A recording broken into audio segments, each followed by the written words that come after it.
حارث ہمدانی کی ایک تو یہ خاصیت تھی، دوسری خاصیت جو ظاہر ہے کہ بہت امپورٹنٹ تھی، اس سے زیادہ امپورٹنٹ وہ یہ کہ امام کے عاشق تھے، انتہائی عاشق۔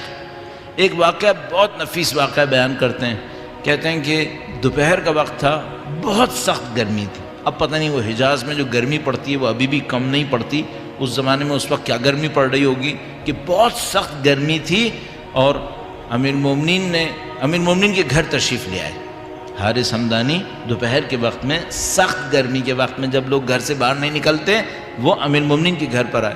امیر المومنین نے پوچھا کہ تم یہاں کیوں آئے ہو؟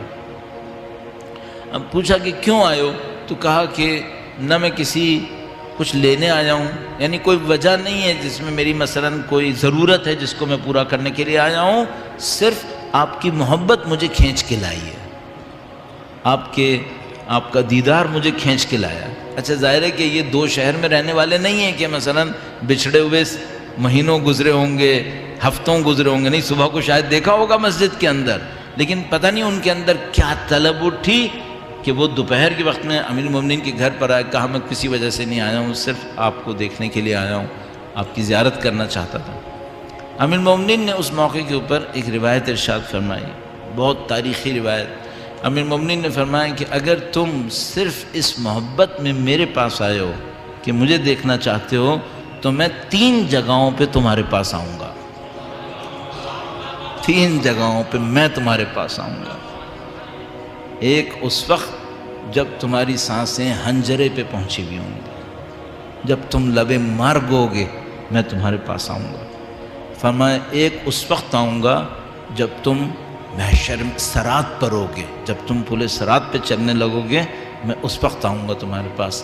اور کہا ایک اس وقت آؤں گا جب حوض پہ پہنچنے والے ہوگے، میں اس وقت تمہارے پاس آؤں گا۔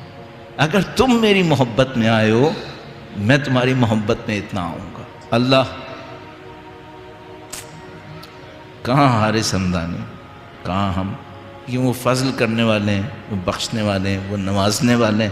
انشاءاللہ دعا کی قبولیت کے لیے درود بھیجیں محمد و آل محمد، اللہ محمد و آل محمد وعجل فرج۔ ایسے یہ جو جملہ امام نے ارشاد فرمایا، یہ جو مکالمہ ہوا، یہ آپ خود احساس کر رہے ہیں نا، یہ عام محبت نہیں ہے۔ یہاں پر حارث ہمدانی کے اندر یہ کیفیت ہے۔ اور یہ جو امام نے بھی جملہ فرمایا میں اس طرح سے آؤں گا، یہ امام کیا ہر آدمی کو کہیں گے یہ جملہ؟ ہر آدمی کو یہ راز بتائیں گے کہ ایسا ہونے والا ہے؟ بہت سارے لوگ نااہل ہیں، وہ اس کو سن ہی نہیں سکتے، سمجھ ہی نہیں سکتے۔ اور یہ بھی میں آپ کی خدمت میں عرض کروں کہ بعض لوگوں نے یہ کہا ہے کہ شاید ہم سے ایک غلطی ہو گئی، وہ یہ کہ ہم نے اہل بیت کے بعض راز نااہلوں کو بتا دیے۔ یہ جو بعض کہتے ہیں علماء کہ یہ جو معاشرے کے اندر خرابی آئی ہے، ایک وجہ کیا تھی؟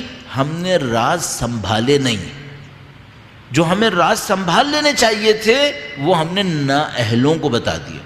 اور نااہلوں کو پتہ چلے تو وہ کیپیسٹی نہیں تھی ان کے اندر، نہیں سنبھال سکے وہ لوگ، اور انہوں نے کچھ نہ کچھ ریاکشن دے دیا، کسی نے کچھ ریاکشن دیا، اور وہ نہیں ہوا جو ہونا چاہیے تھا۔ تو ایک بات یہ کہتے ہیں، تو بہرحال یہ جملہ عام جملہ نہیں ہے، امام ہر ایک سے نہیں کہیں گے۔ یا مثال کے طور پر ایک موقع کے اوپر حارث ہمدانی آئے امام کے سامنے، اور امام نے ان سے ایک جملہ کہا۔ اب یہ دیکھیں، یہ اورینٹیشن سکھا رہی ہے، بتا رہی ہے اورینٹیشن کیا ہے۔ امام نے ان کو دیکھا اور کہا کہ اس طرح سے فرمائیں کہ اے حارث، بعد میں کمیت اسدی بہت بڑے شاعر تھے اہل بیت کے چاہنے والوں میں، انہوں نے امام کا یہ فرمان شعر میں بنا دیا، تو وہ ڈاکومنٹڈ ہو گیا اور شعر بڑا مشہور ہو گیا۔